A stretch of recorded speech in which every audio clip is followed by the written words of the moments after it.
প্রিয় ছাত্রছাত্রী, আজকে আমরা পশ্চিমবঙ্গ মধ্যশিক্ষা পর্ষদ প্রদত্ত যে পাঠ্যসূচি নবম শ্রেণীর আছে তার যে চতুর্থ অধ্যায় অর্থাৎ পৃথিবীর গঠনকারী বিভিন্ন প্রক্রিয়া সমূহ এবং কি হচ্ছে পৃথিবীর বিভিন্ন যে ভূমিরূপ, ভূপৃষ্ঠের বিভিন্ন গঠনকারী প্রক্রিয়া এবং পৃথিবীর বিভিন্ন ভূমিরূপ নিয়ে আমরা আলোচনা করব। তো ভূমিরূপ গঠনকারী প্রক্রিয়া কাকে বলছে? বলা হচ্ছে যে পৃথিবীর একেবারে উপরিপৃষ্ঠ অর্থাৎ শিলামণ্ডলের উপরে যখন কোনো পরিবর্তন ঘটছে ভূমিরূপে এবং সেই পরিবর্তন যে যে প্রক্রিয়ার মাধ্যমে ঘটছে সেই প্রক্রিয়াগুলিকে একত্রে কি বলা হচ্ছে? ভূমিরূপ গঠনের প্রক্রিয়া। বিজ্ঞানী থর্নবেরি এই ভূমিরূপ গঠনের প্রক্রিয়া অর্থাৎ জিওমরফিক যে প্রসেস, এই জিওমরফিক প্রসেসকে থর্নবেরি কি বলেছেন? থর্নবেরি বলেছেন শিলামণ্ডলের উপরে ভৌত বা যে রাসায়নিক বা ভৌত প্রক্রিয়ার দ্বারা শিলামণ্ডলের পরিবর্তন হচ্ছে, ভূমিরূপের বিনাশ হচ্ছে, উদ্ভব হচ্ছে বা পরিবর্তন হচ্ছে, এই সমস্তগুলিকে একত্রে বলা হচ্ছে কি ভূমিরূপ গঠনের প্রক্রিয়া, যাকে ইংরেজিতে বলা হয় জিওমরফিক প্রসেস। তো এই ভূমিরূপ গঠনের প্রক্রিয়া, এই যে ভূমিরূপ গঠনের প্রক্রিয়া, এই প্রক্রিয়া মূলত কতগুলি ভাগে ভাগ হয়? মূলত দুটি ভাগে সারা পৃথিবীতে এই ভূমিরূপ গঠনের প্রক্রিয়াগুলি কার্যকরী হয়। কি কি? প্রথমেই দেখো পার্থিব প্রক্রিয়া আছে, আর একটা হচ্ছে মহাজাগতিক প্রক্রিয়া। এই পার্থিব প্রক্রিয়া অর্থাৎ কি?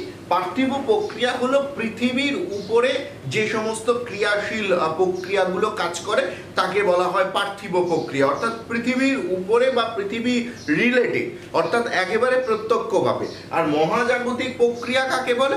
মহাজাগতিক প্রক্রিয়া বলা হচ্ছে যে মহাকাশ থেকে উল্কার বা ধূমকেতু বিভিন্ন যখন বা নক্ষত্র যখন খসে পৃথিবীর মাটিতে পড়ে এবং তার ফলে ভূমিরূপের যে পরিবর্তন ঘটে তাকে বলা হচ্ছে মহাজাগতিক প্রক্রিয়া।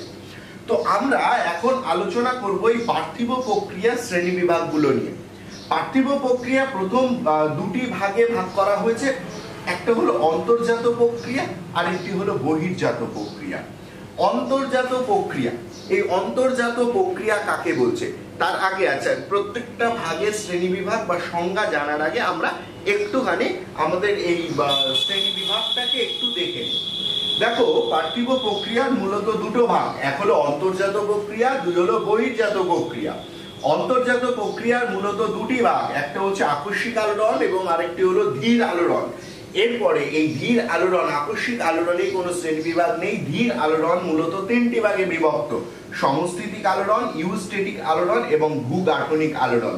ভূগাঠনিক আলোড়নকে দুটি ভাগে ভাগ করা হয়: মহীভাবক আলোড়ন, গিরিজনী আলোড়ন। বহির্জাত প্রক্রিয়া কটা ভাগ? তিনটে: অবরোহণ, আরোহণ এবং জৈবিক প্রক্রিয়া। তো এবার আমরা অন্তর্জাত প্রক্রিয়ার এই অংশটা নিয়ে এখন আলোচনা প্রথমেই শুরু করব, তারপরে করব বহির্জাত প্রক্রিয়া এবং সবশেষে করব মহাজাগতিক প্রক্রিয়া। তো চলো আমরা আলোচনা শুরু করি। প্রথমেই আমরা আসবো কি না অন্তর্জাত প্রক্রিয়া দিয়ে। অন্তর্জাত প্রক্রিয়ার ইংরেজি শব্দ কি? ইংরেজি শব্দ হলো এন্ডোজেনেটিক।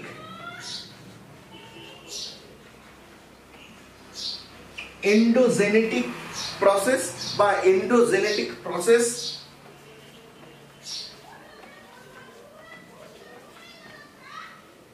এই এন্ডোজেনেটিক প্রসেসেস বা প্রসেস, এই এন্ডোজেনেটিক প্রসেস বা অন্তর্জাত প্রক্রিয়া।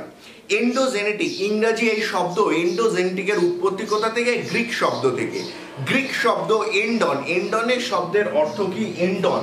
গ্রিক শব্দ এন্ডন থেকে এই এন্ডোজেনেটিক শব্দটি এসে, এন্ডনের অর্থ কিন্তু হলো অন্তর্ভাগ, এবং এই জেনেটিক শব্দ এসছে জেনেসিস থেকে, যার অর্থ কি? যার অর্থ হলো কিন্তু উৎপত্তি। এই যে জেনেসিস বা জেনেসিস এবং এন্ডন, অন্তর্ভাগ কেন পড়ালাম? কারণ দেখো, আমি প্রথমেই বলে রাখি, যদি অন্তর্জাত প্রক্রিয়ার সংজ্ঞা বলে তাহলে আমাদের প্রথম যে জিনিসটা করতে হবে, ধরো আমাদের প্রশ্নটা দিল যে অন্তর্জাত প্রক্রিয়া কাকে বলে, তখন তাতে আমরা কি কি লিখব? তাতে প্রথমেই যেটা লিখবো সেটা হলো ব্যুৎপত্তিগত অর্থ। সেখানটাতে আমাদের প্রথমে কিভাবে শুরু করতে হবে? আমাদের এভাবে শুরু করতে হবে যে অন্তর্জাত প্রক্রিয়ার ইংরেজি প্রতিশব্দ হলো এন্ডোজেনেটিক প্রসেসেস। এই এন্ডোজেনেটিক শব্দটি এসছে গ্রিক শব্দ এন্ডন থেকে, যার অর্থ হলো অন্তর্ভাগ, এবং জেনেটিক শব্দটি এসছে জেনেসিস থেকে, যার অর্থ হলো উৎপত্তি। অর্থাৎ বলা হচ্ছে পৃথিবীর অভ্যন্তর ভাগ থেকে ভূপৃষ্ঠ বরাবর উলম্বভাবে হতে পারে, বা আমার কি হতে পারে, পৃথিবীর অভিমুখে হতে পারে, অথবা পৃথিবী থেকে কেন্দ্রের অভিমুখে হতে পারে। এই যে কেন্দ্র বহির্মুখী বা কেন্দ্রমুখী যে শক্তির দ্বারা ভূপৃষ্ঠের পরিবর্তন সাধিত হয় তাকে এক কথায় বলা হয় অন্তর্জাত প্রক্রিয়া। আমি আবারও বলছি, অন্তর্জাত প্রক্রিয়ার ইংরাজি প্রতিশব্দ হলো এন্ডোজেনেটিক প্রসেস। এই এন্ডোজেনেটিক শব্দটি এসছে গ্রিক শব্দ এন্ডন থেকে, যার অর্থ হলো অন্তর্ভাগ, এবং জেনেটিক শব্দটি এসছে গ্রিক শব্দ জেনেসিস থেকে, যার অর্থ হলো উৎপত্তি। অন্তর্জাত প্রক্রিয়া এক কথায় কাকে বলছে, বলা হচ্ছে যে শক্তি দ্বারা পৃথিবীর কেন্দ্র থেকে ভূপৃষ্ঠের দিকে অথবা ভূপৃষ্ঠ থেকে কেন্দ্রের দিকে শক্তি ক্রিয়াশীল হয়ে ভূপৃষ্ঠের পরিবর্তন ঘটাচ্ছে, তাকে বলা হচ্ছে অন্তর্জাত প্রক্রিয়া। এই অন্তর্জাত প্রক্রিয়ার শক্তির উৎস কি? অন্তর্জাত প্রক্রিয়া শক্তির উৎসের মধ্যে প্রধান উৎস হচ্ছে পরিচলন স্রোত, পাতের সঞ্চালন, সমস্থিতির বিনষ্ট। এইগুলো দ্বারাই কিন্তু মূলত এই অন্তর্জাত প্রক্রিয়াটা সংগঠিত হয়ে থাকে। এখন এই যে পরিচলন স্রোত, কি এই পরিচলন স্রোত? দেখো, আমি একটু ছোট করে দেখাচ্ছি পরিচলন স্রোত কাকে বলছে। ধরো এই হলো ভূপৃষ্ঠ, এর নিচে এই অংশ দুটো আলাদা পাত দিয়ে গঠিত। পরিচলন স্রোত কাকে বলছে? বলা হচ্ছে ভূপৃষ্ঠের অভ্যন্তরে যে ম্যাগমাগুলো রয়েছে সেই ম্যাগমাগুলো প্রচন্ড উত্তপ্ত হয়ে রয়েছে। সেই উত্তপ্ত ম্যাগমাগুলো গিয়ে কি করছে, এই পাতের গায়ে গিয়ে লাগছে, এবং লাগার ফলে কি হচ্ছে, এই পাতের দুই দিক থেকে আস্তে আস্তে সরে যাচ্ছে। অর্থাৎ পরিচলন স্রোত ব্যাপারটা কেমন? পরিচলন স্রোত ব্যাপারটা হলো, ধরো এইরকম ভাবে কোনো একটা স্রোত উঠছে, পাতের গায়ে ধাক্কা লেগে একটা অংশ এদিকে যাচ্ছে, একটা অংশ এদিকে যাচ্ছে। কেন যাচ্ছে? কারণ তাপের সূত্র অনুসারে উষ্ণ পদার্থগুলো ওপরে থাকে আর শীতল পদার্থ নিচে। তো নিচের যে উষ্ণ ম্যাগমা সেগুলো বেশি উষ্ণ হচ্ছে, ওপরে উঠছে, পাতের সংস্পর্শে এসে কিছুটা তাপ বিকিরিত করতে পারছে, যার ফলে ঘুরে তারা কি করছে, আবার পৃথিবীর নিচের দিকে চলে আসছে, এবং এর ফলে কি হচ্ছে, একটা ভূ আলোড়নের সৃষ্টি হয়। এটা একটা এই আন্তর্জাত প্রক্রিয়ার শক্তির প্রধান উৎস। দ্বিতীয় কি, পাতের চলন। আমরা ক্লাস 8-এ পড়ে এসেছি, পাত 3 রকম ভাবে মূলত হয়। অভিসারী চলন হতে পারে, প্রতিসারী হতে পারে, নিরপেক্ষ হতে পারে। তাহলে এই প্রত্যেকটা চলনের মধ্যে তাদের মধ্যে যে গতির সঞ্চার হচ্ছে, এই গতির কারণে কি হচ্ছে, আমার অন্তর্জাত প্রক্রিয়া সংগঠিত হচ্ছে। আরেকটা হলো সমস্থিতি। সমস্থিতি কি না, ভারসাম্য রাখা, আইসোস্ট্যাসি যাকে বলা হয় ভারসাম্য। এই ভারসাম্য যদি বিনষ্ট হয়, ধরো একটা জলে নৌকো ভাসছে, এই নৌকার এদিকে কিছু লোক আছেন, এদিকে কিছু লোক আছেন, তো এদের মধ্যে একটা সমতা আছে জন্য নৌকা সোজা হয়ে ভেসে আছে।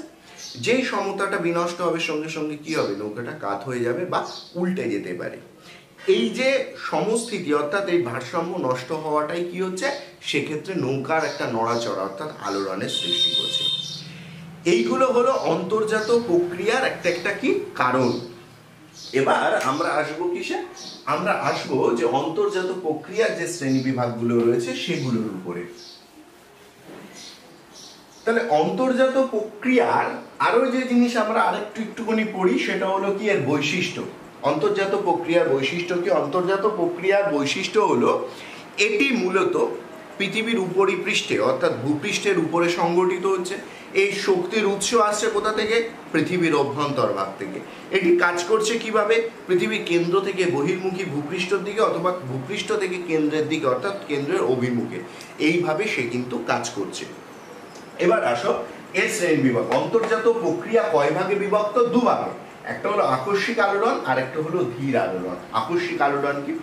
আকস্মিক আলোড়ন হলো যে হঠাৎ করে কোনো একটি শক্তি পৃথিবীর ভূমিরূপের পরিবর্তন ঘটিয়ে ফেললো। আকস্মিক অর্থাৎ হঠাৎ করে। যেমন ধরো আগ্নেয়োচ্ছ্বাস বা প্রবল ভূমিকম্প। এই প্রবল ভূমিকম্প বা আগ্নেয়োচ্ছ্বাস কি করবে? শক্তির উৎস কোথায়? অবশ্যই পৃথিবীর অভ্যন্তর ভাগ, এবং সে কি করলো? হঠাৎ করে ভূমিরূপের পরিবর্তনটা ঘটিয়ে ফেললো। এই জন্যে এই ধরনের আলোড়নকে বলা হচ্ছে কি আকস্মিক আলোড়ন। আর ধীর আলোড়ন কি? ধীর আলোড়ন হচ্ছে একটা সুন্দর প্রসেসের মধ্যে দিয়ে যাবে এবং যে পরিবর্তন আমাদের ইন্দ্রিয় গ্রাহ্য হবে না। এই ইন্দ্রিয় গ্রাহ্য হবে না, ইন্দ্রিয় গ্রাহ্য ব্যাপারটা কোথা থেকে এলো? ধরো এই আকস্মিক আলোড়নের ক্ষেত্রে হঠাৎ ভূমিকম্প হচ্ছে, আমরা প্রত্যেকে নড়ানড়ি করছি, অর্থাৎ আমরা বুঝতে পারছি যে একটা আলোড়ন চলছে, এটা ইন্দ্রিয় গ্রাহ্য। ধীর আলোড়ন কি? ধীর আলোড়নের যে প্রক্রিয়া সেটা কি? সেটা হচ্ছে অত্যন্ত ধীরে ধীরে সংগঠিত হবে, বছরের পর বছর, সেটা কয়েকশো বছর বা কয়েক কোটি বছর ধরে এই ধরনের পরিবর্তন সাধিত হয়ে থাকে। এবং আরও কি হয় যে যার জন্যে এই পরিবর্তন আমাদের ইন্দ্রিয় গ্রাহ্য হয় না। এবং পৃথিবীর অধিকাংশ ভূমিরূপই হলো এই প্রধানত এই ধীর আলোড়নের ফলে কিন্তু সৃষ্টি হয়েছে।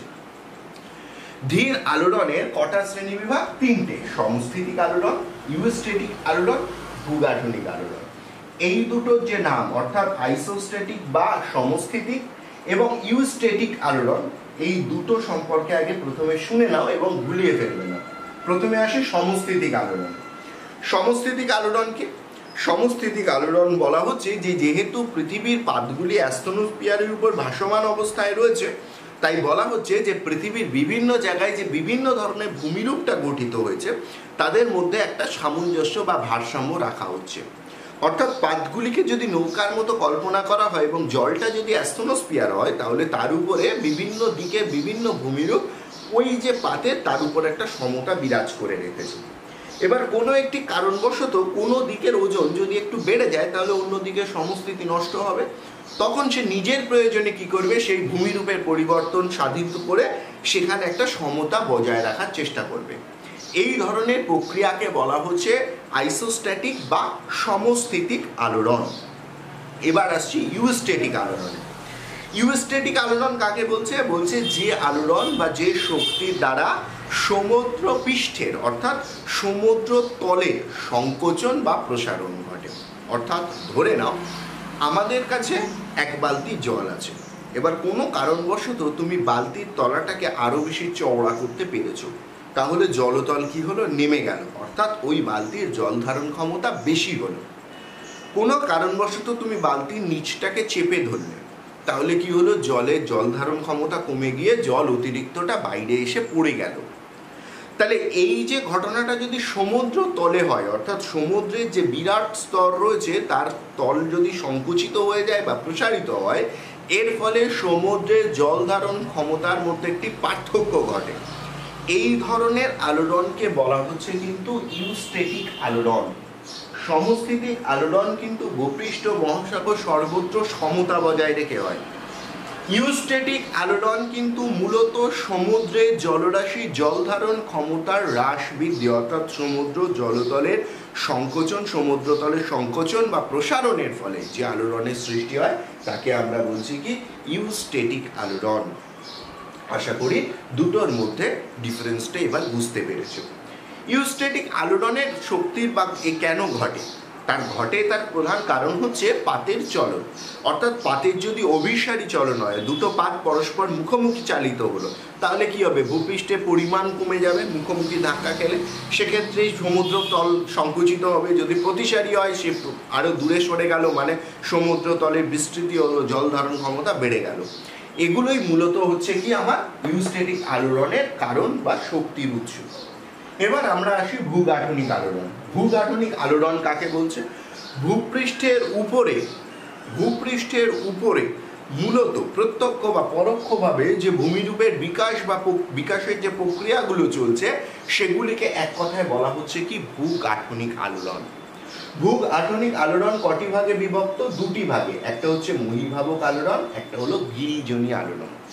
ভূগাঠনিক আলোড়নের শ্রেণীবিভাগ কটি? দুটি, একটা হলো মহীভাবক আলোড়ন, আরেকটি হলো আমাদের গিরিজনী আলোড়ন। এবারে আমরা কি আসবো? আমরা আসবো মহীভাবক আলোড়ন। মহীভাবক আলোড়নের ব্যুৎপত্তিগত অর্থ কোথা থেকে? মহীভাবক আলোড়নের ইংরাজি শব্দ কি? ইংরাজি শব্দ হলো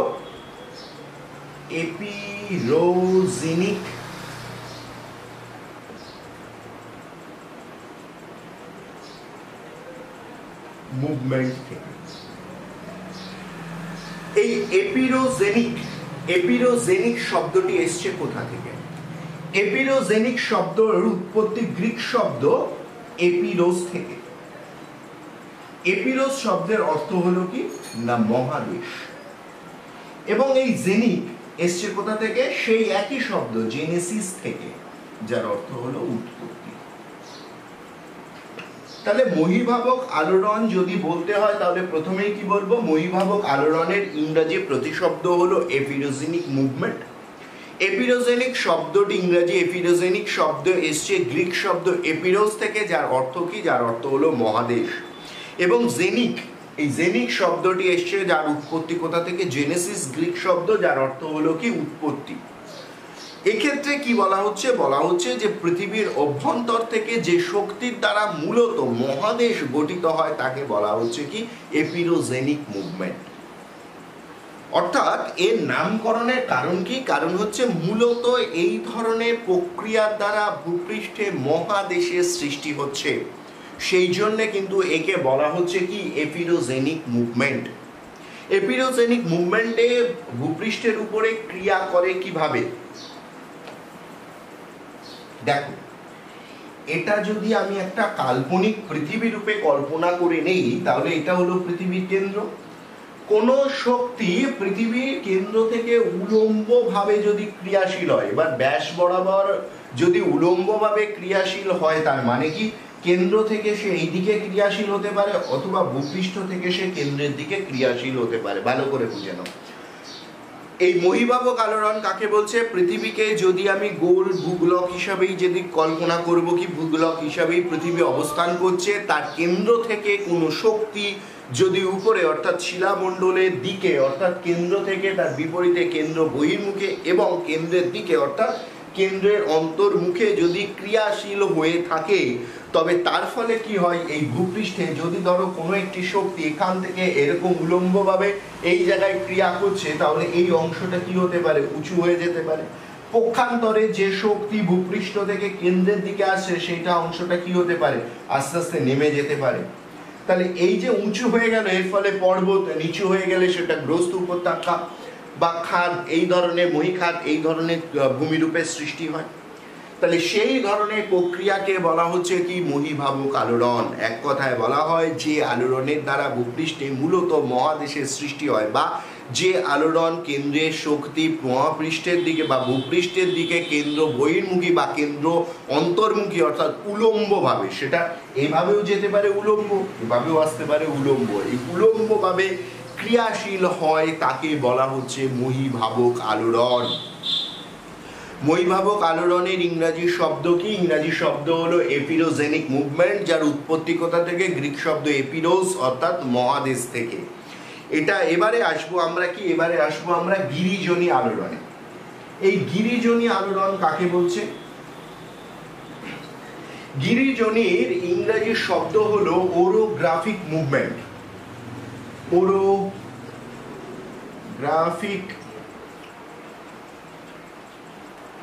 মুভমেন্ট। এই গিরিজনী আলোড়ন বা ওরোগ্রাফিক মুভমেন্ট, এই ইংরেজি ওরোগ্রাফিক কথাটি এসছে কোথা থেকে? এও গ্রিক শব্দ থেকে এসছে, গ্রিক শব্দ ওরোস। এই ওরোস শব্দের অর্থ কি? না পর্বত। এবং এই গ্রাফিক শব্দটিও এসছে ঠিক একইভাবে জেনেসিস থেকে, যার অর্থ কি? উৎপত্তি, যার অর্থ হলো উৎপত্তি থেকে। অর্থাৎ গিরিজনী আলোড়ন কাকে বলছে? গিরিজনী আলোড়নের ইংরেজি প্রতিশব্দ হলো ওরোগ্রাফিক মুভমেন্ট। এই ওরোগ্রাফিক মুভমেন্ট গ্রিক শব্দ ওরোস থেকে এসছে। ওরোস শব্দের অর্থ কি? পর্বত, এবং গ্রাফিক অর্থাৎ জেনেসিস থেকে এসছে, যার অর্থ হলো উৎপত্তি। বলা হচ্ছে যে আলোড়নের ফলে পৃথিবীতে মূলত ভঙ্গিল জাতীয় পর্বতের উৎপত্তি ঘটে, সেই ধরনের আলোড়নকেই বলা হচ্ছে গিরিজনী আলোড়ন। এই আলোড়নে ক্রিয়াশীল করছে শক্তিটা, ক্রিয়া করছে কিভাবে? এই আলোড়নের শক্তিটা ক্রিয়া করছে কিভাবে দেখে নাও। ধরো এটাকে যদি আমি একটা কাল্পনিক পৃথিবী রূপে কল্পনা করে নেই, তাহলে ওরোজেনেসিক ক্ষেত্রে আমার এই বলটা ক্রিয়া করছে অনুভূমিক ভাবে। এই উলম্ব এবং অনুভূমিক ব্যাপারটা আমি সহজে আরেকবার বুঝিয়ে দিই। ধরো তুমি এই দাঁড়িয়ে আছো, আমি দাঁড়িয়ে আছি তোমাদের দিকে, আমি যেভাবে তোমাকে দেখছি এটা হচ্ছে অনুভূমিক, অর্থাৎ ভূমি আছে নিচে, তার সমান্তরালে তোমাকে আমরা দেখছি। উলম্ব কাকে বলছে? যখন আমি এটাকে দেখে আমি আমার উপরের দিকে তাকাবো তখন সেটা হবে উলম্ব, বা আমি কি করবো, নিচের দিকে তাকাবো। সেক্ষেত্রে কি হচ্ছে, কেন্দ্র থেকে শক্তি উপরের দিকে তাকাচ্ছি মানে লম্বালম্বি এভাবে যাচ্ছে, আবার অনেক সময় ভূপৃষ্ঠ থেকে শক্তি এইভাবে ক্রিয়াশীল করছিল। কার ক্ষেত্রে? মহীভাবক আলোড়নের জন্য। গিরিজনী আলোড়নের ক্ষেত্রে কি হচ্ছে, উদ্ভব শক্তিটা ভূপৃষ্ঠের উপরে অনুভূমিকভাবে ক্রিয়াশীল হচ্ছে। এই অনুভূমিকভাবে ক্রিয়াশীল হওয়ার জন্যে এখানে কিসের সৃষ্টি হচ্ছে? মূলত ভঙ্গিল পর্বতের কিন্তু সৃষ্টি হচ্ছে। এই ধরনের আলোড়নকে বলা হচ্ছে গিরিজনী আলোড়ন। এইটা আমাদের ঘুলিয়ে যেতে পারে। তাহলে কিভাবে আমরা মনে রাখবো মহীভাবক এবং গিরিজনী? এই গিরি শব্দের অর্থ হলো পর্বত, অর্থাৎ যে আলোড়নের দ্বারা মূলত পর্বতের সৃষ্টি হয় তাকে বলা হয় গিরিজনী আলোড়ন। আর মহীভাবক মহাদেশ, মহাদেশ, এই মহা এবং মহি এই দুটোকে মনে রাখলেই আমাদের কিন্তু এইটা আর মনে হচ্ছে ঘুলিয়ে যাবে না নিজেদের মধ্যে। তো এবারে আমরা ডিটেলসে আসি গিরিজনী আলোড়ন। গিরিজনী আলোড়নে কি বলা হচ্ছে? বলা হচ্ছে ভূপৃষ্ঠের উপরে, অর্থাৎ আমাদের এই পৃথিবী পৃষ্ঠের উপরে শক্তিগুলি যখন অনুভূমিকভাবে ক্রিয়াশীল হচ্ছে, অর্থাৎ ধরে নাও তুমি একটা বিছানায় বসে আছো, সেখানে চাদর পাতা, এবার তুমি হাত দিয়ে কি করলে, সেই চাদরটাকে এক জায়গায় করলে, তাহলে সেক্ষেত্রে কি হলো, খাটের উপরে ওইটাকে অনুভূমিকভাবে তুমি কিন্তু ক্রিয়া করলে, যার ফলে সেগুলো কি হলো, একত্রিত হয়ে গেল। এই ধরনের আলোড়নকে কি বলা হবে? গিরিজনী আলোড়ন। সেক্ষেত্রে কি হচ্ছে, ধরো এই যে অঞ্চল, এই অঞ্চলে শক্তি ক্রিয়াশীল হচ্ছে, হওয়ার ফলে ভূপৃষ্ঠের উপরের এই অংশে এই ধরনের ভাঁজযুক্ত পর্বতের সৃষ্টি হচ্ছে। এই ধরনের আলোড়নকে কি বলা হচ্ছে? গিরিজনী আলোড়ন, যার ইংরাজি শব্দ কি? ওরোগ্রাফিক মুভমেন্ট। তাহলে প্রথম থেকে যদি আসি, পার্থিব প্রক্রিয়া দুটো ভাগ, একটা হলো অন্তর্জাত প্রক্রিয়া, আরেকটি হলো বহির্জাত প্রক্রিয়া। আমরা প্রথমে ওই অন্তর্জাত প্রক্রিয়া এত সময় ধরে আলোচনা করলাম। কি কি না? আকস্মিক প্রক্রিয়া, আকস্মিক আলোড়ন এবং ধীর আলোড়ন। ধীর আলোড়নের দুটি ভাগ, সমস্থিতিক, ইউস্টেটিক এবং ভূগাঠনিক। তাহলে আকস্মিক আলোড়ন কি বলছে? হঠাৎ করে পৃথিবীর যদি কোনো আলোড়ন সংঘটিত হয়ে থাকে তাহলে সেটা হচ্ছে কি আকস্মিক আলোড়ন। যদি পৃথিবীর উপরে ধীরে ধীরে কোনো আলোড়ন সংঘটিত হয় সেটাকে কি বলা হচ্ছে? ধীর আলোড়ন। ধীর আলোড়ন মূলত তিনটি ভাগে বিভক্ত। কি কি না? সমস্থিতিক, অর্থাৎ পৃথিবী পৃষ্ঠের উপরে যখন কোনো কিছু সমতা বিরাজ করছে এবং তার ফলে যদি ভূমিরূপের কোনো পরিবর্তন সাধিত হচ্ছে তাকে বলা হচ্ছে কি? সমস্থিতিক আলোড়ন। ইউস্টেটিক আলোড়ন মূলত সমুদ্রের জলরাশির বা সমুদ্র তলদেশের সংকোচন এবং প্রসারণের জন্য সমুদ্রের জলরাশির হ্রাস বৃদ্ধি বা ধারণ ক্ষমতার হ্রাস বৃদ্ধির যে পরিবর্তন সাধিত হচ্ছে তার ফলে যে আলোড়ন ঘটে সেটা কি? ইউস্টেটিক আলোড়ন। ভূগাঠনিক আলোড়ন কি? যে ভূপৃষ্ঠের বা ভূমিরূপের সরাসরি যে বিক্রিয়া বা বিনাশ বা উদ্ভব হচ্ছে সেই ধরনের প্রক্রিয়া হলো কি? ভূগাঠনিক প্রক্রিয়া। ভূগাঠনিক প্রক্রিয়া ভাগ কটা? দুটো, একটা হলো মহীভাবক এবং একটি হলো গিরিজনী। মহীভাবক অর্থাৎ মহীভাবক আলোড়ন অর্থাৎ এপিরোজেনিক মুভমেন্ট, এর ফলে কি হচ্ছে? কেন্দ্র থেকে শক্তি ভূপৃষ্ঠের দিকে উলম্বভাবে কেন্দ্র বহির্মুখে অথবা কেন্দ্রের দিকে ক্রিয়াশীল হচ্ছে। আর এই গিরিজনী আলোড়নের ফলে কি হচ্ছে? ভূপৃষ্ঠের উপরের স্তরে শক্তিগুলি অনুভূমিকভাবে ক্রিয়াশীল হচ্ছে এবং এর ফলে কি হচ্ছে? মূলত ভঙ্গিল জাতীয় পর্বতের সৃষ্টি হচ্ছে এবং সেই ধরনের আলোড়নকে কি বলা হচ্ছে? গিরিজনী আলোড়ন। আমাদের এই জায়গাটায় ভুলিয়ে যেতে পারে, সেই জন্য আবারও বলছি কি ধরনের ভাবে মনে রাখবো। মহীভাবক অর্থাৎ মহাদেশের সৃষ্টি হচ্ছে, এই মহাদেশ ম এবং মহীভাবকের হচ্ছে ম। গিরিজনী, গিরি শব্দের অর্থ কি? পর্বত, এবং সেই কারণে যে আলোড়নের দ্বারা মূলত পর্বতের সৃষ্টি হচ্ছে তাকে আমরা বলছি কি? গিরিজনী আলোড়ন। এইবারে আমরা আসব বহির্জাত প্রক্রিয়াতে। এবার আমাদের আলোচিত বিষয় হবে কি? আলোচিত বিষয় হবে হচ্ছে বহির্জাত। বহির্জাত প্রক্রিয়া কাকে বলছে? বহির্জাত প্রক্রিয়ার ইংরাজি শব্দ কি? ইংরাজি শব্দ হলো এক্সোজেনাস।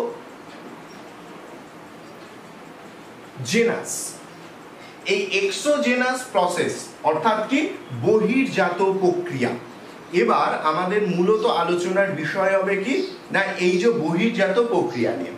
বহির্জাত প্রক্রিয়ার ইংরাজি শব্দ কি? এক্সোজেনাস, যার ভাঙলে এরকম দাঁড়ায় যে এক্সো শব্দের অর্থ কি? অর্থাৎ বহির্ভাগ, বহির্ভাগ। এবং এই জেনাস শব্দটির উৎপত্তি কোথা থেকে? সেই একই গ্রিক শব্দ জেনেসিস থেকে, যার অর্থ হলো কি? উৎপত্তি।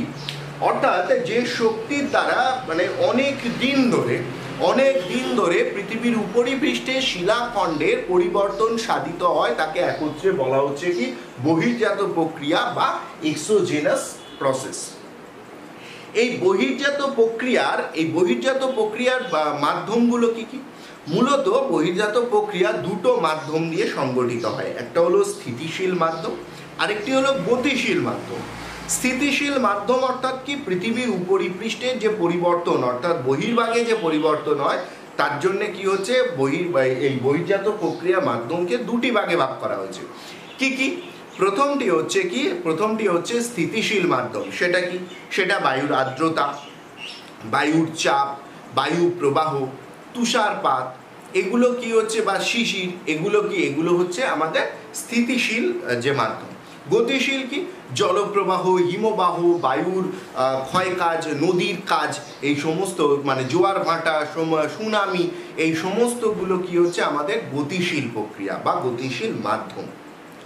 তো এই বহির্জাত প্রক্রিয়া মূলত তিনটি প্রক্রিয়া বা তিনটি মাধ্যম বা তিনটি পদ্ধতির দ্বারা সংগঠিত হয়। একটা হলো অবরোহণ, দ্বিতীয়টি হলো আরোহণ এবং ৩ নম্বর কি জৈবিক। প্রথমে আমরা আলোচনা করব কি নিয়ে না অবরোহণ প্রক্রিয়া। এই অবরোহণ প্রক্রিয়া কাকে বলছে? বলা হচ্ছে কি না যে প্রক্রিয়ার দ্বারা মূলত ভূপৃষ্ঠের কোনো স্থান থেকে উচ্চতা হ্রাস পাচ্ছে অর্থাৎ ক্ষয় হচ্ছে, এর ফলে কি হচ্ছে তার উচ্চতাটা হ্রাস পাচ্ছে, সেই প্রক্রিয়াকে বলা হচ্ছে অবরোহণ। যদি এভাবে একটা অঞ্চলকে আমরা আঁকার চেষ্টা করি, ভূপৃষ্ঠকে যদি আমরা এভাবে আঁকার চেষ্টা করি, তাহলে এই যে অঞ্চলের উচ্চতাটা রয়েছে সেটা বহিরের বিভিন্ন উপাদান দ্বারা কি হবে ক্ষয়ীভূত হয়ে আস্তে আস্তে সে নিচের দিকে আসবে, অর্থাৎ এখানে এসে কিন্তু সঞ্চিত হবে। তাহলে এই যে ক্ষয়ীভূত হয়ে বাহিত হয়ে এখানে চলে আসছে ক্ষয়ীভূত পদার্থ, এই ধরনের প্রক্রিয়াকে কি বলা হচ্ছে? অবরোহণ প্রক্রিয়া। মনে রাখবে এই অবরোহণ প্রক্রিয়া মূলত তিনটি প্রক্রিয়ার দ্বারা বা তিনটে মাধ্যমে কিন্তু সংগঠিত হয়। এর মধ্যে আছে কে কে? ১ নম্বরে আছে হচ্ছে আবহবিকার, এর আছে হচ্ছে ক্ষয়ীভবন,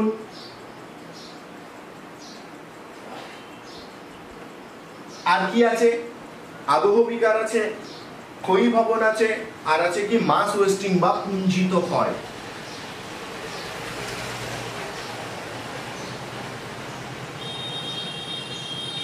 অর্থাৎ এই যে অবরোহণ প্রক্রিয়া অর্থাৎ ভূপৃষ্ঠের উপরের অংশের ক্ষয় হচ্ছে এবং ক্ষয়ীভূত পদার্থগুলো অন্যত্র পরিবাহিত হচ্ছে, এই প্রক্রিয়া মূলত অবরোহণ প্রক্রিয়ার মধ্যে তিনটি প্রক্রিয়া সঠিকভাবে কার্যকরী। যেমন আবহবিকার, আমরা কি জানি? ওয়েদারিং, অর্থাৎ আবহাওয়ার বিভিন্ন উপাদান দ্বারা ভূপৃষ্ঠের যখন কোনো পরিবর্তন সাধিত হয়, সেটা ভৌত হতে পারে, সেটা রাসায়নিক হতে পারে, সেই ধরনের প্রক্রিয়াকে একত্রে আমরা কি বলবো? আবহবিকার। আমাদের পুঞ্জিত ক্ষয় কি? মনে রাখবে আবহবিকারের ফলে শিলা চূর্ণ বিচূর্ণ হয়ে কিন্তু সেই জায়গাতেই অবস্থান করে। এবার সেই চূর্ণ বিচূর্ণকৃত শিলাগুলো কি হয়? পৃথিবীর মাধ্যাকর্ষণ শক্তির কারণে ওপরের অংশ থেকে আস্তে আস্তে কি করে নিচের অংশের দিকে ধাবিত হয়, এবং সেই ধরনের প্রক্রিয়াকে বলা হচ্ছে কি পুঞ্জিত ক্ষয় বা মাস ওয়েস্টিং। ক্ষয়ীভবন কি বলছে? সেটা বিভিন্ন পৃথিবীর যে কোনো প্রান্তে যে কোনো ক্ষয়জাত বস্তুকে অন্যত্র পরিবহন করাকে বলা হচ্ছে ক্ষয়ীভবন। পুঞ্জিত ক্ষয় আর ক্ষয়ীভবনের মধ্যে কিন্তু একটু পার্থক্য আছে। পুঞ্জিত ক্ষয় শুধুমাত্র মাধ্যাকর্ষণ শক্তির টানেই একত্রিত এক জায়গা থেকে অন্য জায়গায় কিন্তু পরিবাহিত হয়, আর ক্ষয়ীভবন কিন্তু পৃথিবীর বিভিন্ন মাধ্যম দিয়ে সে কিন্তু যে কোনো জায়গায় কিন্তু এই ক্ষয়ীভবন সংগঠিত হতে পারে। মূলত তাহলে আমরা কি দেখছি? যে অবরোহণ প্রক্রিয়া এই তিনটি প্রক্রিয়া মাধ্যম দ্বারা সংগঠিত হচ্ছে, আবহবিকার, পুঞ্জিত ক্ষয় এবং ক্ষয়ীভবন দ্বারা। আবার মনে রাখবে একটা মজার জিনিস, এই তিনটে প্রক্রিয়াকে একত্রে বলা হয় নগ্নিভবন। কি বলা হয়? নগ্নিভবন, যার ইংরাজি শব্দ কি? ডেনুডেশন। যার ইংরাজি শব্দ হলো ডেনুডেশন। অর্থাৎ আবহবিকার, পুঞ্জিত ক্ষয় এবং ক্ষয়ীভবন তিনটেকে একত্রে বলা হচ্ছে কি? নগ্নিভবন। এই অবরোহণ প্রক্রিয়ায় তাহলে একটা জিনিস বোঝা গেল যে ভূপৃষ্ঠের এই অংশের উচ্চতা হ্রাস পাচ্ছে কারণ ক্ষয় হচ্ছে তাই, এবং সেগুলো কি হচ্ছে? অন্যত্র পরিবাহিত হচ্ছে। এই যে পরের প্রক্রিয়া অর্থাৎ আরোহণ প্রক্রিয়া, সেই প্রক্রিয়ায় কি হচ্ছে? মূলত এই ক্ষয়জাত প্রক্রিয়ার যে বস্তুগুলো সেগুলো নিচু অংশে সঞ্চিত হচ্ছে এবং সঞ্চয়ের ফলে সেখানকার উচ্চতার কি হচ্ছে? বৃদ্ধি হচ্ছে। তাহলে এই প্রক্রিয়া একটা হলো অবরোহণ, যেখানে ক্ষয় হয়ে উচ্চতা কমছে এবং ক্ষয়জাত পদার্থগুলো অন্যত্র পরিবাহিত হচ্ছে কিসের ফলে? ক্ষয়ীভবনের ফলে বা পুঞ্জিত ক্ষয়ের দ্বারা। আর আরোহণ প্রক্রিয়া কি হচ্ছে? ওই ক্ষয়জাত প্রক্রিয়াগুলো তুলনামূলক নিচু স্থানে এসে সঞ্চিত হচ্ছে এবং নিচু স্থানে সঞ্চিত হওয়ার পর সেখানকার উচ্চতাটা কি হচ্ছে? বৃদ্ধি পাচ্ছে, এবং সেই কারণে সেই অঞ্চলের নাম কি দেওয়া হয়েছে? আরোহণ। এরপরে আসছে কি? জৈবিক প্রক্রিয়া, অর্থাৎ বায়োলজিক্যাল প্রসেস। জৈবিক প্রক্রিয়া কি বলছে? বিভিন্ন ধরনের পশু পাখি বা জীবজন্তু প্রাণী তারা কি করছে? নিজেদের প্রয়োজনে মৃত্তিকা বা ভূমিরূপের বিকাশ সাধন করছে। এই ধরনের প্রক্রিয়াকে বলা হচ্ছে জৈবিক প্রক্রিয়া। এখন ধরো একটা ইঁদুর, সে মাটিতে গর্ত করে থাকছে, বা অনেক সময় কাঁকড়া, সে কিন্তু ওরকম সমুদ্র উপকূলে বা নদী উপকূলে বা জলাশয়ের উপকূলে গর্ত করছে। আবার আমরা নিজেদের প্রয়োজনে পাহাড় পর্বত কেটে ফেলছি বা কোনো জায়গাকে বুঝিয়ে ফেলছি। তাহলে এই যে পাহাড় কেটে ফেলছি বা কোনো জলাশয়কে বুঝিয়ে তার উপর দিয়ে নির্মাণ কার্য চালাচ্ছি, সেটা যে পারপাসই হোক না কেন, তাহলে প্রত্যেকটা ক্ষেত্রে আমরা কি করছি? ভূমিরূপের পরিবর্তন ঘটাচ্ছি। এবং এটা যেহেতু প্রত্যক্ষভাবে জীবের দ্বারা সংগঠিত হচ্ছে, তাই একে বলা হচ্ছে কি? জৈবিক প্রক্রিয়া। তাহলে বহির্জাত, আশা করছি তোমরা বুঝতে পারছো, বহির্জাত প্রক্রিয়াটাকে যদি আরো একবার বলি, সেটা কি? এর মূলত তিনটি প্রক্রিয়া: অবরোহণ, আরোহণ এবং জৈবিক। অবরোহণ প্রক্রিয়াটি সংগঠিত হচ্ছে কটা পদ্ধতির মাধ্যমে? মূলত তিনটে। কি কি না? আবহবিকার, পুঞ্জিত ক্ষয়, ক্ষয়ীভবনের মাধ্যমে। আবহবিকার কাকে বলছে? পৃথিবীর উপরিপৃষ্ঠে আবহাওয়ার বিভিন্ন উপাদান দ্বারা যখন ভূমিরূপের পরিবর্তন সাধিত হচ্ছে, তখন তাকে আমরা বলছি আবহবিকার। এবার আবহবিকার চূর্ণ বিচূর্ণ যে শিলাখণ্ডগুলি, সেগুলো যখন মাধ্যাকর্ষণ শক্তির প্রভাবে এক জায়গা থেকে অন্য জায়গায় পরিবাহিত হয়ে যাচ্ছে, এবং সেই প্রক্রিয়াকে আমরা বলছি কি? পুঞ্জিত ক্ষয়। আর পৃথিবীর যে কোনো জায়গায় যে কোনো মাধ্যম দ্বারা কোনো বস্তু এক জায়গা থেকে অন্য জায়গায় পরিবাহিত হলে তাকে বলা হচ্ছে কি? ক্ষয়ীভবন। এই অবরোহণ প্রক্রিয়ার ফলে কি হচ্ছে? ভূপৃষ্ঠের উঁচু যে জায়গায়, অর্থাৎ যেখান থেকে ক্ষয় হচ্ছে না কেন, তার উচ্চতা হ্রাস পাচ্ছে এবং অন্যত্র তার ক্ষয়জাত পদার্থগুলো কি হচ্ছে? পরিবাহিত হচ্ছে। এরপরে আসছে আরোহণ প্রক্রিয়া। আরোহণ প্রক্রিয়া, এই ক্ষয়জাত পদার্থগুলো সেখানে সঞ্চিত হচ্ছে এবং সেখানকার উচ্চতাটা কিন্তু বৃদ্ধি পাচ্ছে। এখানে উচ্চতা হ্রাস পাচ্ছে, এখানে কিন্তু উচ্চতা বৃদ্ধি পাচ্ছে। শেষ আসছে কি? জৈবিক প্রক্রিয়া, অর্থাৎ বায়োলজিক্যাল প্রসেস, যেখানে বলা হচ্ছে জীবের দ্বারা শিলামণ্ডল বা শিলা অংশের বিকাশ সম্পাদিত হচ্ছে। এই অঞ্চলকে কি বলা হচ্ছে? আমার জৈবিক প্রক্রিয়া। আশা করি তোমরা সবাই বুঝতে পেরেছো। এবার আমরা আলোচনা করব কি নিয়ে? এই অধ্যায়ের কিছু গুরুত্বপূর্ণ প্রশ্ন, অর্থাৎ এখান থেকে আমাদের কি কি পড়তে হবে সেইগুলো নিয়ে। আরেকটা শব্দ তোমাদের বলি, সেটা হলো কি? ডায়াস্ট্রপিজম। এই ডায়াস্ট্রপিজম কি বলছে? এই যে সমস্ত প্রক্রিয়া, এই সমস্ত মহাজাগতিক প্রক্রিয়া, মহাজাগতিক প্রক্রিয়া কি বলছে? বলা হচ্ছে যে পৃথিবীর বাইরে থেকে যখন কোনো শক্তি, অর্থাৎ বা কোনো বস্তু পৃথিবীতে এসে ভূমিরূপের পরিবর্তন ঘটায়, তাকে বলে মহাজাগতিক প্রক্রিয়া। মূলত কি হয়? উল্কাপিণ্ড, সেটা যদিও বায়ুমণ্ডলের স্তরে পুড়ে ছাই হয়ে যায়, কিন্তু থার্মোস্ফিয়ারে, কিন্তু সেক্ষেত্রে হলেও এই মহাজাগতিক বস্তুগুলো অনেক বড় হলে সেগুলো পৃথিবীর বুকে এসেও কিন্তু আছড়ে পড়ে, এবং তার ফলে কি হয়? বড় বড় গর্তের সৃষ্টি হয় বা ভূমিরূপের পরিবর্তন সংঘটিত হয়। এখন একটা বড় উল্কা এত স্পিডে এসে পৃথিবীতে পড়লে ভূমিকম্প ঘটতে পারে, এবং এই ধরনের ভূমিরূপের পরিবর্তনের উদাহরণ খুব কম আছে। যেমন ধরো মার্কিন যুক্তরাষ্ট্রের অ্যারিজোনায় বেঞ্জামিনে এই উল্কাপাতের জন্য একটা বিরাট বড় গর্তের সৃষ্টি হয়েছে, এবং সেটার জন্য কি বলা হচ্ছে? এই প্রক্রিয়াকে বলা হচ্ছে মহাজাগতিক প্রক্রিয়া। মহাজাগতিক প্রক্রিয়া। তো এবার আমরা যেটা বলছিলাম যে ডায়াস্ট্রপিজম কি বলছে? এই সমস্ত প্রক্রিয়াগুলোর মাধ্যমে পৃথিবীর ভূমিরূপে যেহেতু পরিবর্তন বা বিকাশ বা বিনাশ সাধিত হচ্ছে, অর্থাৎ এক কথায় পরিবর্তন সাধিত হচ্ছে, এই সমস্ত প্রক্রিয়াকে কিন্তু একত্রে বলা হয় কি? ডায়াস্ট্রপিজম। তো এখান থেকে আমরা কি কি পড়বো? প্রথমেই পড়বো অন্তর্জাত প্রক্রিয়া কাকে বলে। তোমরা খাতাতে লিখে নাও, আমি প্রশ্নগুলো বলছি। প্রথমেই আমরা পড়বো কি? অন্তর্জাত প্রক্রিয়া কাকে বলে। দ্বিতীয় প্রশ্ন, এগুলো সবই 2 নম্বর হিসাবে, বহির্জাত প্রক্রিয়া কাকে বলে। এবং এখান থেকে তোমরা যেটা পড়বে 1 নম্বর হিসাবে, 1 নম্বরের কোশ্চেন হিসাবে, সমস্থিতিক আলোড়ন কাকে বলে, ইউস্টেটিক আলোড়ন কাকে বলে। এগুলো কি? এগুলো হচ্ছে 1 নম্বর হিসাবে পড়বে। সমস্থিতিক আলোড়ন কাকে বলছে, ইউস্টেটিক আলোড়ন কাকে বলছে। 2 নম্বরের কোশ্চেন হিসেবে পড়বে মহীবাবক আলোড়ন খুব গুরুত্বপূর্ণ, গিরিজনী আলোড়ন খুব গুরুত্বপূর্ণ, অবরোহণ কাকে বলে, আরোহণ কাকে বলে, এগুলো কিন্তু সব 2 নম্বর হিসাবে আমাদের পড়তে হবে। 3 নম্বরের প্রশ্নও কিন্তু এখান থেকে আসবে। 3 নম্বরে কি কি প্রশ্ন এখান থেকে আসতে পারে? মূলত পার্থক্য, যেমন অন্তর্জাত প্রক্রিয়ার সঙ্গে বহির্জাত প্রক্রিয়া পার্থক্য লেখো। 3 নম্বরের প্রশ্ন মানে পার্থক্য যদি থাকে এবং তাতে যদি 3 নম্বর থাকে, মূলত চেষ্টা করবা 4টে পার্থক্য দেওয়ার কথা। যদিও পর্ষদ বলেছে 3 নম্বরের জন্য 3টি পার্থক্য যথেষ্ট, কিন্তু আমরা বলবো যে তোমরা যেহেতু পড়াশুনো করে যাবে, চেষ্টা করবে 3 নম্বর থাকলে 4টে বা 5টা পার্থক্য লেখার। এবং এখানে একটা কথা বলে রাখি যে পার্থক্য লেখার ক্ষেত্রে কিন্তু 3টে ভাগ করতে হবে, বিষয় বা বৃত্তি, তারপরে প্রথম বিষয় এবং দ্বিতীয় বিষয়, যে দুটোর মধ্যে পার্থক্য হচ্ছে, এভাবে করার চেষ্টা করবে। আরেকটা পার্থক্য করবে, সেটা হলো মহীবাবকের সঙ্গে গিরিজনী আলোড়নে। এই অন্তর্জাতর সঙ্গে আমরা বহির্জাতর পার্থক্য করব, মহীবাবকের সঙ্গে আমরা গিরিজনী পার্থক্য করব এবং অবরোহণের সঙ্গে আরোহণের করব। যদিও এটা কি আমরা 2 নম্বরের প্রশ্ন হিসাবে করব, কিন্তু এগুলো কিন্তু 3 নম্বর হিসাবে তোমরা রেডি করে রাখবে। তো এইখান থেকে কিন্তু আমাদের এই ধরনের প্রশ্ন আসতে পারে। আশা করি তোমরা বুঝতে পেরেছো। নেক্সট ক্লাসে এর ঠিক পরের অংশ থেকেই আমরা আলোচনা করব। ঘরে থাকো, সুস্থ থাকো। আর বারবার বলছি, তোমরা আমি বুঝতে পারছি না যে কেন বারবার আমাকে বলতে হচ্ছে, চ্যানেলটাকে সাবস্ক্রাইব করে রাখো, তাহলে নোটিফিকেশানটা যেমন পাবে তেমন আমরাও বুঝতে পারবো যে না এটা তোমরা দেখছো বা এটা এইভাবে হচ্ছে, এবং তোমাদের মতামতটা জানাও, তাহলে আমাদের পড়াতে আরেকটু সুবিধা হবে। এবং এটা আমি আবারও তোমাদের কাছে বলছি বারবার, চ্যানেলটাকে সাবস্ক্রাইব করো এবং ভিউ টাইম যেটা সেটা দেখলে আমরা বুঝতে পারবো যে এটা তোমাদের কাজে আসছে বা কিভাবে পড়ালে আরও ভালো হয়, সেটা তোমরা কমেন্ট করে কিন্তু অবশ্যই জানাবে। তো এই যে প্রশ্নগুলো এখান থেকে দিলাম, এগুলো অবশ্যই তোমরা রেডি করো, রেডি করে আমাদের দেখিও।